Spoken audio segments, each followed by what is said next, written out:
vocês têm um processo de escolha de ativos, né? Se fosse para explicar como escolher uma boa ação para comprar, qual seria o passo a passo? Bem, quando o cidadão não tem cultura de investimento, ele terá que recorrer a um profissional, evidentemente, que vai poder elucidar e transmitir as eventuais oportunidades, a oportunidade de eventuais resultados, não é isso? Você então analisa o projeto. Nós o que fazemos é analisar os projetos. Eu vou citar, por exemplo, o seguinte. Pega um bom A case IRB, hoje. ela é um novo projeto, tá entendendo? É um novo projeto, uma nova administração. E agora, com o comitê de auditoria, eu conversei com um dos participantes do comitê de auditoria, que é uma pessoa muito amiga, não é isso? Muito competente, e ele disse o seguinte: Barsi, hoje a IRB não vai mais assinar contratos que assinou no passado. Tá entendendo? Então, os contratos que viriam agora seriam contratos que ostentem a perspectiva de bons resultados. Então, é o seguinte, tem coisas que o ex-administrador falou que a gente eu não sei, não posso provar, tá entendendo? Mas ele falou muitas coisas ruins em relação aos bancos, não é isso? Então, agora a gente vai ter uma segurança maior. Por quê? Porque além de ter essa pessoa amiga, você vai ter alguém que vai chegar e falar: não, esse contrato não é bom. Está entendendo? Então, o que aconteceu também? A IRB tinha um contrato que veio de um dos bancos, está entendendo? Na qual ela assegurava ao cidadão uma indenização por Covid no Chile. Então, quer dizer, durante o período de pandemia, isso se acentuou. Então, os sinistros eles foram evoluindo de uma forma bastante intensa. Então, eu acredito que isso não vai acontecer mais. Pode até haver uma outra pandemia, mas talvez eles não façam um novo contrato como fizeram no final, entendeu? Então, o princípio de seleção é esse princípio de você avaliar o futuro também, de você olhar não só o presente, como você também olhar para o futuro. Está entendendo? Vou só citar mais um projeto que a gente analisou e avaliou recentemente. Interpreta que vai ser uma coisa muito favorável, não é isso? Recentemente, o Grupo Votorantim, eles acabaram fazendo um processo de fusão, não é isso? E incorporaram a uma nova empresa chamada Auren, está correto? Uma estrutura hídrica, né?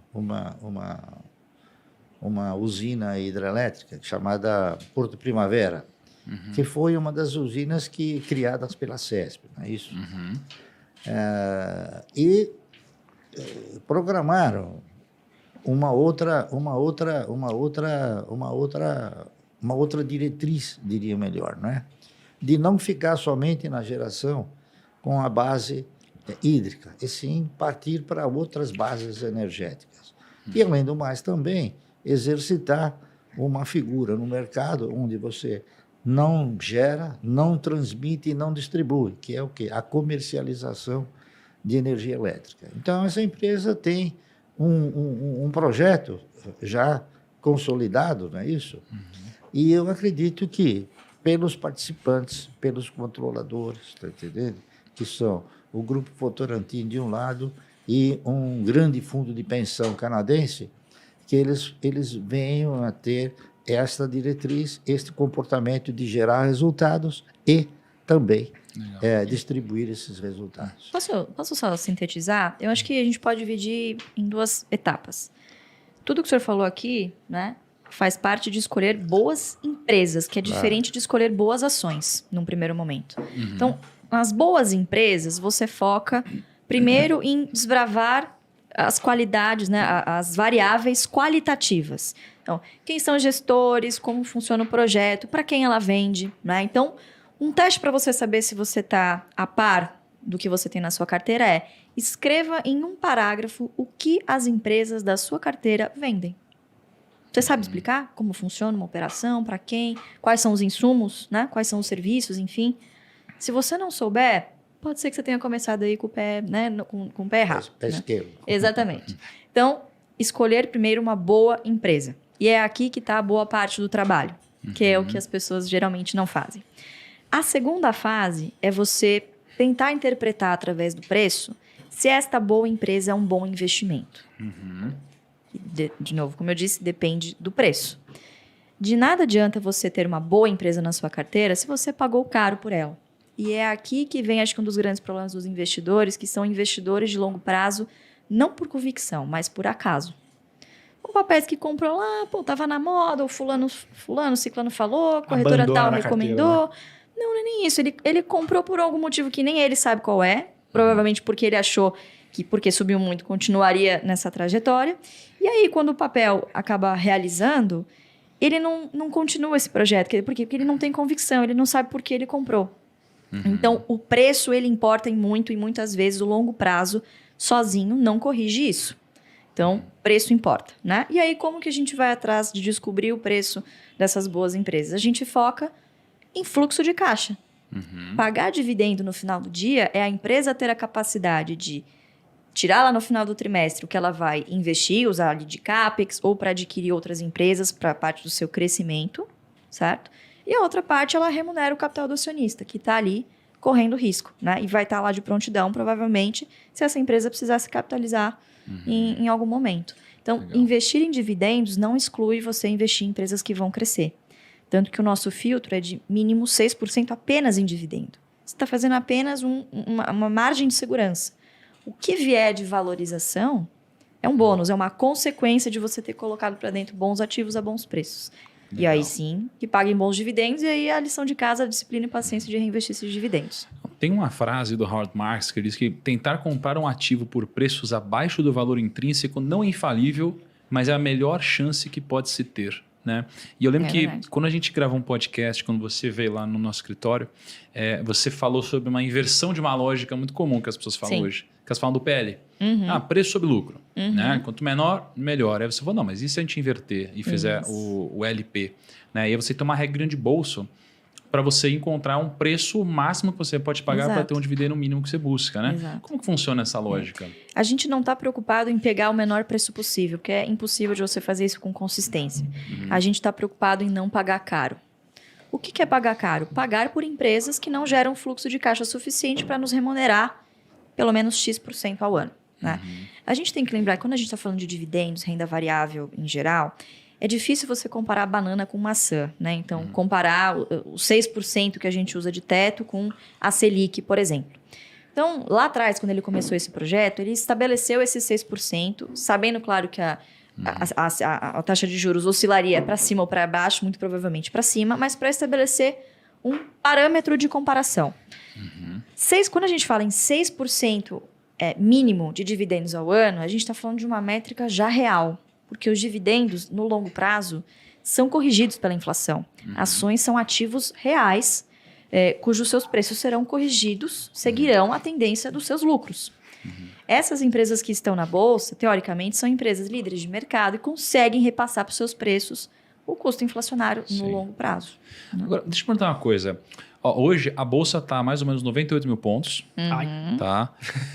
Nossa, quantas vezes a gente já comemorou 100 mil pontos? Você vê que tudo é uma questão de perspectiva. Estamos presos nesse loop. Às vezes é comemoração, às vezes é decepção. O próximo 100 mil mas tem a gente sempre pode o fazer iFood churrasco também. Não é? Olha só. É comemorar ou afogar as mágoas, 100 mil pontos. Então, assim, 98 mil pontos mais ou menos. IPCA, né? Inflação os últimos 12 meses, 11,9%. Maluco. Selic atual, taxa de juros, né? 13,25%. Maluquice também. E em breve essa taxa vai mudar. Daqui a pouco já envelheceu isso aqui. Por isso eu não quito o meu Fiesta, tá tudo bem. Para com isso, cara. Eu não quito. Que seu Fiesta, cara? Meu Fiesta. Seu Fiesta. Meu Fiesta. Comprou um Fiesta. Melhor investimento do Kaique é esse. O spread que ele ganha no Fiesta é absurdo. Exatamente. Temos um PL da Bolsa hoje por volta de 5,5 vezes. O que esperar desse cenário? É um cenário onde a gente deve aproveitar, ou se onde a gente deve ficar com medo. Ô, Barça, fala uma coisa boa aí. Ou é né? só eu ficar, Traga os isso. próximos 2, 3 anos assistindo Netflix até tudo melhorar. Traga isso. Assim, para de fazer tudo e fica assistindo TV durante 3 anos e espera e volta com tudo ou não? Quais são as palavras de esperança aí, Barça? Eu gostaria até de complementar, dando um exemplo prático, essa questão de você selecionar a empresa, selecionar tudo aquilo que ela falou. Mas eu gosto também, e muito, de avaliar o administrador, o gestor. Vou te dar um exemplo. A IRB custava R$40, pagava um ótimo dividendo, só que num instante em que colocaram um mau gestor, a empresa foi para o vinagre. Então, você ter a certeza que você tem um bom gestor é muito importante, está correto? E isso é uma coisa que eu privilegio bastante. Avaliar o gestor para ver se ele tem condições, capacidade, tá certo? De gerir uma empresa como aquela. Agora, eu diria também mais o seguinte, eu não sei se vocês se recordam, mas o nosso país, que já teve que suportar José Sarney, Fernando Henrique Cardoso, não é isso? Lula, Dilma, e agora está suportando o Bolsonaro, o nosso mercado superou a tudo. A todas as indesejabilidades que esses governantes fizeram, e todos os desmandos que eles fizeram, está entendendo? Por exemplo, na época do Sarney, o Brasil cresceu pouco. Na época do Fernando Henrique, ele não cresceu nada, tá certo? Fernando Henrique conseguiu uma proeza fantasiosa, capaz de ser admirada, mas também muito criticada. Ele fez com que o real valesse mais do que o dólar. Você lembra disso? Lembro assim, né? Lembro de... Não, mas o dólar, o real valia mais do que o dólar. Então, nessa época, eu lembro que era a época mais gostosa para ir para Disney, né? Porque você ia lá e se endividar no cartão de crédito era um investimento, né, cara? Porque era 1 para 1, cara. Acho que teve... E era tudo mais barato. Não, tiveram 2 períodos. Esse período aí depois... Não era 1 para 1. O real valia mais do que o dólar. O real valia R$1 e o dólar valia 85 centavos de real. Tem aquele print do Jornal Nacional famoso que corre pela internet, né? Falando da cotação do dólar, 83 centavos, um negócio assim. Mas então o que acontece? Isso era uma fantasia. Nós chegamos a essa situação exatamente porque houve um exagero na conversão da moeda. O Fernando Henrique, o Sarney, por exemplo, ele teve inúmeras conversões, não é isso? De 1000 para uma, de 1000 para uma, de 1000 para uma. Bugou a cabeça de todo mundo. Mas foram assim com um intervalo de tempo. O Fernando Henrique não. Ele teve uma em dezembro de 1000 por uma e em junho ele teve uma de 2,76 por um. Então enxugou a moeda. Tá entendendo? Aquilo foi uma fantasia também, para mostrar que era um bom governo, mas por isso é que você tem que analisar o gestor, tá entendendo? E seus atos, evidentemente, né? Então, eu diria a você o seguinte, num determinado período da história, nós tivemos a conscientização de que todas as empresas, elas fariam, no final do ano, uma correção do ativo imobilizado. E essa correção do ativo imobilizado ela era incorporada ao patrimônio da empresa e, consequentemente, ao capital. Então, quando as empresas ainda detinham o valor nominal 1, todas elas eram obrigadas a dar uma bonificação em novas ações. A partir de 1976, que muitas empresas se adaptaram ao regime da nova lei, elas exorcizaram o valor nominal e passaram a ter valor unitário. O que significa dizer? As empresas acrescentavam ao seu patrimônio aquela correção e não precisavam emitir mais ações, o valor unitário que crescia. Quando chegou em 1994, o Fernando Henrique acabou com isso, tá certo? Uma das coisas que ele fez foi acabar com isso. Então, o que aconteceu? A inflação continuou, menos naquela ocasião, mas depois foi se acelerando. E hoje, você tem o quê? Você tem uma inflação que penaliza todos os ativos, inclusive os ativos das empresas. Por quê? Nenhuma empresa tem um valor de patrimônio atualizado. Todos eles estão defasados. Então, esse pequeno detalhe é uma coisa que a gente procura desenvolver. Como que é? O valor de patrimônio das empresas estão desatualizados? Exatamente. Como assim? Por quê? Porque há uma inflação ok. e ela não pode incorporar. É Quer a dizer, reavaliação de patrimônio. ela não Pelo IFRS reavalia não o seu pode mais. patrimônio. Está entendendo? Então, se você pegar, por exemplo, hoje, uma ação do Banco do Brasil, sempre para dar um exemplo concreto, está entendendo? Uma ação do Banco do Brasil, Mas, Barsi, Banco do Brasil tá barato, Barsi. Você que vai analisar, você que vai avaliar o que eu vou falar. Hoje o está sendo testado agora, hein? Ixi, Vamos Então, ver. o valor patrimonial de uma ação do Banco do Brasil, hoje, menos de um. é R$ 52,00. Uau. E ela custa 32 e alguma coisa. Menos de um, isso. Menos de um, não é isso? Nossa, não é possível, eu acabei de ver. Exatamente. Tá. Então, isso já por si só faz com que você fale, não, poxa, eu estou comprando um ativo, tá certo? Um ativo que vale 1 por 50 centavos. Então, isso por si só já te oferece uma certa perspectiva de risco. Quer dizer, você fala, pô, comprar isso aí não tem, ou tem pouco risco, tá entendendo? Ou nenhum risco. Porque, na realidade, eu interpreto o seguinte, a definição universal de mercado de valores é que mercado de valores é um mercado de risco, tá entendendo? Nos Estados Unidos, na França, na Alemanha, enfim, nos países desenvolvidos, você sempre vai comprar uma ação que o valor patrimonial é 1 por 10 vezes o seu patrimônio, 15 vezes, é isso? Então, é um mercado de risco. Só que a minha percepção aqui no Brasil é que a definição é outra. Aqui no Brasil, a minha percepção é que o mercado de ações é um mercado de oportunidades. Está entendendo? Então, você tem que saber avaliar essas oportunidades. E o Banco do Brasil é uma oportunidade. Então, é fato que ainda hoje, eu comprei ações do Banco do Brasil a R$ 32,50. É verdade. Por quê? Porque eu me inspirei nessa avaliação, tá entendendo?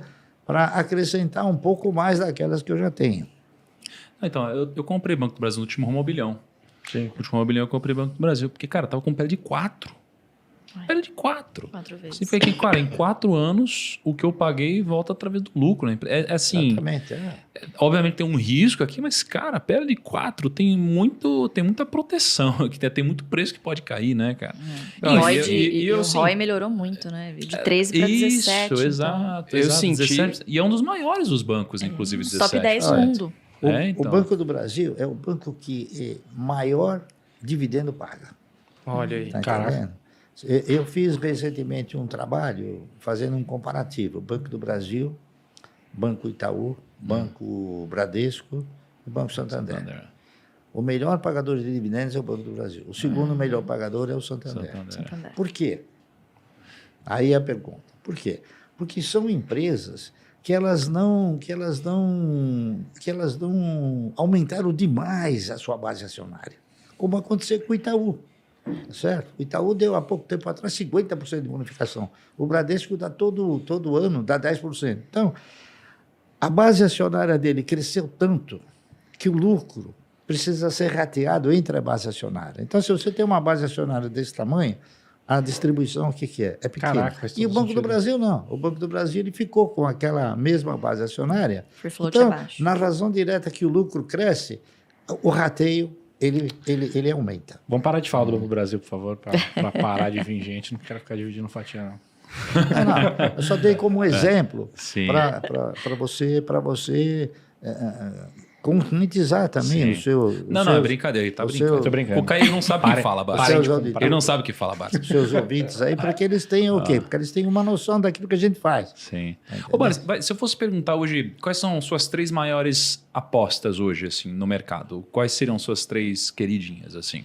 Tirando o IRB, que o IRB eu já entendi. Eu nunca apostei no mercado, tá entendendo? Já usei a palavra. Porque eu acho que... Eu só quis colocar de uma outra forma. Quais são os 3 projetos que você mais acredita, senhor Barsi? Não, eu acredito o seguinte, eu acredito que a Auren vai ser um bom projeto, tá entendendo? Eu também fui um defensor emérito, né? De quando a Cielo estava a R$2 e todos falavam, não, isso aí está ruim, está ruim. Eu avaliei, analisei, e hoje o papel dobrou de preço, quer dizer, está R$4, então não é nada, deu 100% de resultado, né? E eu acho que o IRB é uma boa, seguindo a sua postura aí, a sua colocação, a IRB é uma boa aposta. Vibra também, né? Vai, Vibra. Como? Vibra, né? Também. Não, a Vibra também é outro papel, mas eu acho a Vibra, a Cosan, tá entendendo? São empresas que vão prosperar na sua... Pô, pensei que você ia falar Banco do Brasil, sabia? Mas o Banco do Brasil eu falei em caráter primordial, né? Ah, entendi. Tá entendendo? Até eu falei para você o seguinte, eu comprei Banco do Brasil hoje. Eu pensei, puta, ele falando do sim. Brasil. Olhando para características de dividendos, etc, né? Não, legal. E agora, e se você falar das 3 maiores posições que você tem na carteira hoje, quais são as 3 maiores posições no portfólio? Uma delas é Unipar, não é isso? Cara, eu lembro que você me contou Unipar. Cara, 4 anos assim, você contou a história, né? Que você comprou lá atrás, não lembro qual o preço que subiu. Como foi mesmo essa história de Unipar? Então, a Unipar sempre foi uma empresa que, lastreada naquele critério que eu disse para vocês, quando chegou em 1976, ela não aderiu à nova proposta. Tá. Ela manteve a situação de ter o valor nominal 1. Então, em muitas ocasiões, ela, quando o resultado, as reservas de lucro ultrapassavam 100%, ela era obrigada a dar uma bonificação. Então, ela continuou dando mais ações para os acionistas, não seguia o critério das demais empresas. Porque eu lembro que você tinha falado o preço que você pagou Unipar lá atrás. Tinha pago centavos, né? 25 centavos. 20 Caraca, centavos. tá. É. Quanto que tá o Unipar hoje? Aí ela agrupou, né? Virou Ela R$4, fez um grupamento, não é isso? Tá. Mas 25 centavos, hoje já chegou até R$110. Caraca. Nossa senhora, hein? 450 vezes aí, cara. Detalhe, coisa. só Tá no ano bom, né? passado foram o quê? Uns 200 milhões só de De Unipar? dividendo. De dividendo? Não, de Por aí. dividendo? É, mais 200, pouco, né? 286 milhões De dividendo? de dividendo. Só dela. Só dela. Caraca. Não, Tranquilo. Ah, ri, né? Porque. não tem o que fazer, não tem o que fazer. Ih, bate palma. O Lírio Parisotto, inclusive, chama de faz-me rir. Porque tem esse Faz-me efeito, rir. né? Curioso. Pode rir, né, cara? Exatamente. 276 de dividendo. Meu Deus. De dividendos, Lucão. Eu pensei que o podcast inteiro você ia fazer E de veja sotaque. bem, um detalhe muito importante. Claro. Muito importante. Dividendo não paga tributo. Não deixa o Paulo Guedes. Olha.